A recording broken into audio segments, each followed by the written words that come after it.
তিনজন হ্যাঁ, ছিল। তিনজন ওই মানে গণপরিষদে আওয়ামী লীগের বাইরে তিনজন ছিল। হ্যাঁ, এবং সরঞ্জিৎ সেনগুপ্ত কিন্তু সংবিধানে স্বাক্ষর করেননি, এটা আমাদের মনে রাখতে হবে। জি, তিনি বলেছিলেন যে এটা তিনি স্বাক্ষর করবেন না, করেনি 72-এর সংবিধানে। কিন্তু প্রশ্নটা সেখানে নয়, প্রশ্নটা হচ্ছে যে আপনি যে বললেন যে, এবং অনেকেই বলেন না, আপনি বলছেন বলে আমি প্রশ্নটার উত্তর দেওয়ার সুযোগ পাচ্ছি, সেটা হচ্ছে যে 72 সালের সংবিধানে এটা এটা তো আওয়ামী লীগের আদর্শ ছিল। হুম, তো আওয়ামী লীগের আদর্শ ছিল না, সেটাই তো আমি বলছি, হুম, যে আপনি 1970 সালের ম্যান্ডেটকে বিবেচনা করছেন আপনার সংবিধান লেখা, হুম, কিন্তু সেখানে আপনি আমাকে বলেন নাই যে আসলে এই জিনিস আমি করব।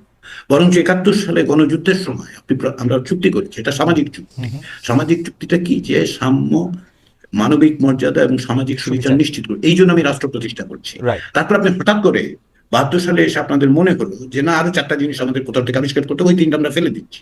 হুম, ফেলে দিচ্ছি কথাটা আমি বললাম এই কারণে, আপনি বাংলাদেশের সংবিধানটা 72 সালের সংবিধান নিয়ে দেখুন, ওখানে উল্লেখ নেই। হুম। না, বাংলাদেশের এটা প্রথম একদমই, সংবিধানের প্রতিশ্রুতিকে এটা এটা একদমই ঠিক কথা অস্বীকার বলছেন। করা হয়েছে। কিন্তু স্যার, তাহলে আসুন, সাম্য তাহলে মানবিক মর্যাদার সুবিচার, সামাজিক সুবিচার তো ধর্মনিরপেক্ষতা, জাতীয়তাবাদ, গণতন্ত্র, সমাজতন্ত্রের সাথে সাংঘর্ষিক না। দুটো তো একটা তো এন্টিথিসিস সাংঘর্ষিক না। হওয়ার প্রয়োজন নেই তো।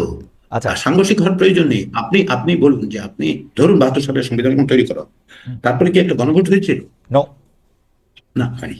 আচ্ছা, ঠিক আছে, তার মানে হচ্ছে যে এটা ম্যান্ডেটটা নাই। আসলে ম্যান্ডেটটা, প্রথমত ম্যান্ডেটটা নাই, কারণ 70 সালের যে নির্বাচন, সেই নির্বাচন আসলে পাকিস্তানের সংবিধান করার জন্য। আচ্ছা আচ্ছা, তারপরে ভাবলাম যে ঠিক আছে, একটা সংবিধান করার জন্য তো ম্যান্ডেটটা দেওয়া হলো। কিন্তু গণপরিষদের সদস্য কেবলমাত্র পাকিস্তান ন্যাশনাল অ্যাসেম্বলিতে ইলেক্টেড মেম্বাররা ছিল না, প্রভিন্সিয়াল অ্যাসেম্বলির মেম্বাররা ছিল।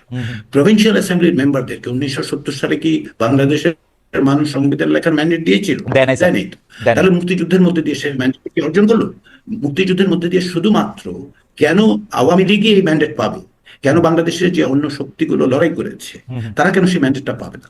যুদ্ধই যদি, মুক্তিযুদ্ধে যদি আমার ম্যান্ডেট হয়, সেই ম্যান্ডেট তো ন্যাপের আছে, সেই ম্যান্ডেট সিপিবির আছে, সেই ম্যান্ডেট অন্যান্য সংগঠনের আছে, তাই না? রাইট। সেই, তাহলে আপনি না, এটা এটা এটা এটা কমপ্লেক্সিটিটা বুঝতে পারছেন। স্যার, এটা একদম পরিষ্কার আমি বুঝতে পারছি স্যার। এটা এখন পরীক্ষা দিলে স্যার আপনার কাছেও আমি হয়তো ভালো নাম্বারই পাবো। কিন্তু স্যার, আপনি আমাকে একটু এইটা বলেন তো স্যার, আপনি এই সবসময় ভালো নম্বর পেয়েছেন, আপনি জানেন। আচ্ছা স্যার, এইটা আপনি আমাকে একটু বলেন তো স্যার, এই যে 24-এ এই জুলাই আগস্টে যে আমরা মানে যে আন্দোলনের মধ্যে ছাত্র জনতা, আসলে ছাত্ররা, আমি ছাত্র জনতা বিএনপির এই বয়ানটা বলতে চাই না, ছাত্ররাই আসলে নেতৃত্ব দিয়ে শেখ হাসিনার পতন ঘটালো। ছাত্রদের আত্মত্যাগের ফলেই কিন্তু শেখ হাসিনা পালাইতে বাধ্য হলো, এবং যারা আওয়ামী লীগের হয়ে অনেক বড় বড় কথা বলতো তাদেরকে আমরা এখন ইন্দুরের গর্তে দেখতে পাচ্ছি।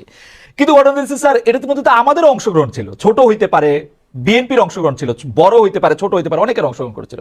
কিন্তু উনারা ক্ষমতায় গিয়ে, এই বৈষম্য বিরোধী ক্ষমতায় গিয়ে, তারা যে তাদের মতো করেই সংস্কারের কথা বলতেছে, তাদের মতো করেই সংবিধানটাকে চালাইতে বলতেছে, এই ম্যান্ডেট তাদের কে দিল? তারাই ম্যান্ডেট কই পাইলো? না না না না না, এক্ষেত্রে খালেদ বুঝতে আপনি ভুল করছেন। আমি তো বৈষম্য বিরোধী ছাত্রদের প্রতিনিধি নই। কমিশনে একজন ছাত্র প্রতিনিধি আছে, 9 জনের একজন, তাই না? মানে যদি 10 জন হইতো তাহলে ইজিলি বলতে পারতাম অঙ্কটা সহজ, 10%। রাইট, এখনো তো 11%, রাইট। তাই তো? শুধু 11%। আমি যে সংখ্যাগুলি বললাম না, প্রায় 1 লাখের মতো লোক এসে করেছে, এরা কি সবাই কি বৈষম্য বিরোধী ছাত্র আন্দোলনে যুক্ত? তারা বলছেন যে সংস্কারটা কিরকম করে হবে, কি ধরনের সংস্কার, তারা সংবিধানের বিষয়টা আমি বলতে পারি। আমাদের কাছে যারা কথা বলতে এসছে, যে প্রতিষ্ঠানগুলোর থেকে, আমরা তো